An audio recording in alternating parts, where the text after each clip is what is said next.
प्रश्नावली 7.2 का question number 4 है। बिंदु -3 और 10 और 6 - 8 को जोड़ने वाला रेखाखंड को बिंदु -1 6 किस अनुपात में विभाजित करता है। यानी -6 और 1 है, इन दोनों बिंदुओं को किस अनुपात में विभाजित करता है। तो हम देखेंगे, मान लो कोई बिंदु हमारे पास P है, एक कोई बिंदु क्या है, P है। हमारे पास कोई एक रेखाखंड AB है, उस रेखाखंड AB को जो बिंदु P है वो क्या करता है, किस अनुपात में विभाजित करता है। तो हम यह देखेंगे। तो इसके लिए हम सबसे पहले इनको समझने के लिए लिखते हैं, माना बिंदु P, माना बिंदु P, बिंदु P का मान कितना है, देखो -6, -1 और 6, -1 और 6। माना बिंदु P रेखाखंड AB, ए रेखाखंड A क्या है, -3 और 10 तथा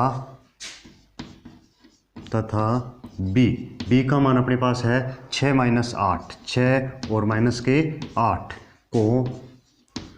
को लैम्डा अनुपात 1 में विभाजित करता है,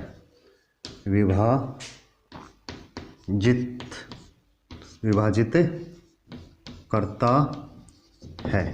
देखो, मान लेते हैं कोई रेखाखंड है A और B। यहाँ हम चित्र के माध्यम से समझते हैं। यहाँ एक रेखाखंड है A और B है। ये रेखाखंड A है, इसका निर्देशांक देखो क्या दे रखा है, -3 और 10 दे रखा है। तो ये -3 और 10 ये निर्देशांक 1 के हैं। B के निर्देशांक है वो कितने हैं, 6 और -8, 6 और -8, ये निर्देशांक B के।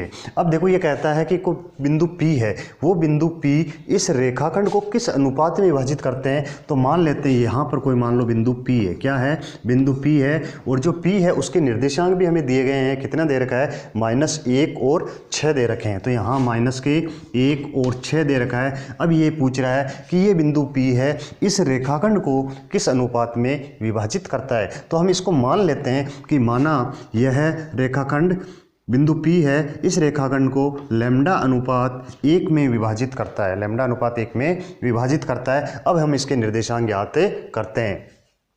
तो x का निर्देशांक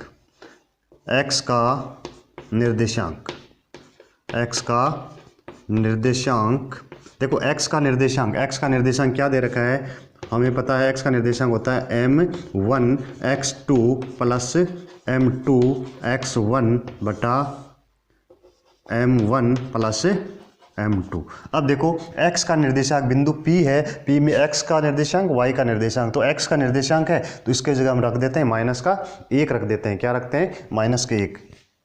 तो यहाँ रख दिया -1। अब देखो m1 का मान क्या है, लैम्डा है, m2 का मान क्या है, 1 है। तो m1 की जगह हम क्या रख देते हैं, लैम्डा गुणा x2 का मान कितना है, x2 का मान है 6, फिर प्लस m2 का मान कितना है, 1 है, गुणा x1 का मान कितना है, -3 बटा m1 प्लस m2। तो m1 प्लस m2 कर देंगे तो लैम्डा प्लस 1 हो जाएगा, अब देखो इस लैम्डा प्लस 1 को क्या करते हैं, यहाँ भाग में, अब हम इसको गुणा में लेकर के आते हैं। क्या लाते हैं, गुणा में। तो हम इसको ऐसे लिख सकते हैं, -1 कोष्टक में लैम्डा प्लस 1 बराबर, यहाँ आ जाएगा 6 को लैम्डा से करोगे तो 6 लैम्डा। तो यहाँ हो गया 6 लैम्डा। फिर देखो -3 को 1 से जब गुणा करेंगे तो माइनस का क्या आ जाएगा, 3 आ जाएगा। यानी -3 को +1 से गुणा करेंगे तो यहाँ आ जाएगा -3 बटा लैम्डा प्लस 1। पहले भाग में था, हमने इसको कहाँ ले, गुणा में लेकर आ गए। कहाँ आ गए, गुणा में। तो देखो अब इसको गुणा से करते हैं, तो लैम्डा को किससे करते हैं, -1 से गुणा करते हैं। तो यहाँ हो जाएगा माइनस का लैम्डा, ये प्लस और माइनस क्या हो जाएगा, माइनस क्या हो जाएगा, 1 को 1 से करोगे तो 1 आ जाएगा। क्या आ जाएगा, 1 आ जाएगा बराबर, यहाँ लिख देंगे 6 लैम्डा -3। अब देखो लैम्डा की संख्या एक साइड में लाते हैं और दूसरी संख्या दूसरी साइड लेते हैं। तो लैम्डा को इधर लाते हैं तो ये 6 प्लस के इधर आते क्या हो जाएगा, माइनस का। तो यहाँ पर जो मान होगा माइनस का, लैम्डा पहले से है, फिर ये प्लस वाला इधर पक्षांतरण करते हैं तो ये भी माइनस हो जाता है। तो यहाँ हो जाएगा 6 लैम्डा बराबर, यहाँ क्या है -3, यहाँ देखो माइनस का 1 है, इसका भी पक्षांतरण करते हैं तो ये -1 उस साइड जाता है तो क्या हो जाएगा, +1 बराबर। देखो 6 और 1 कितना हो गया, 7, माइनस के कितने हो गए, माइनस के हो गए 7 लैम्डा, या इसको आगे लिखते हैं, यहाँ हो गया इतना। तो इन दोनों को जोड़ेंगे, दोनों को जोड़ते हैं तो क्या आता है माइनस का 7 लैम्डा बराबर, यहाँ देखो -3 में से +1 गया तो क्या बच गई, माइनस के 2 बच गए। अब हमें किसका मान निकालना है, लैम्डा का मान निकालना है। तो लैम्डा का मान निकालेंगे तो ये -2, यहाँ इसके लैम्डा के गुणा में क्या है -7 है। अब इसको हम क्या करते हैं भाग में ले जाते हैं, तो ये आ जाएगा भाग में -7।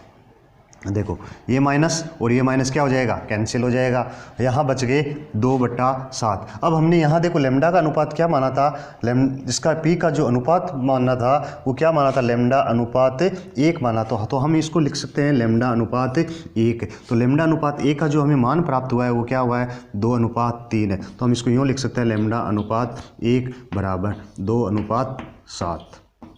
क्या प्राप्त हो सकता है 2/7 है। तो हम यहाँ लिख सकते हैं इसको कि अतः हम इस प्रकार लिख सकते हैं कि बिंदु P है, अतः बिंदु P रेखाखंड, AB को जो रेखाखंड AB है, इस AB को किस अनुपात में, हमने लैम्डा अनुपात 1 माना था, लेकिन लैम्डा का मान हमने क्या निकाल लिया, कितना निकाला 2/7, 2 निकाल लिया और 1 का मान आ गया 7। तो इस जो लैम्डा अनुपात है इसका मान हमें प्राप्त हुआ है 2/7। अतः बिंदु P है रेखाखंड AB को किस अनुपात में, 2/7 में विभाजित करता है, विभाजित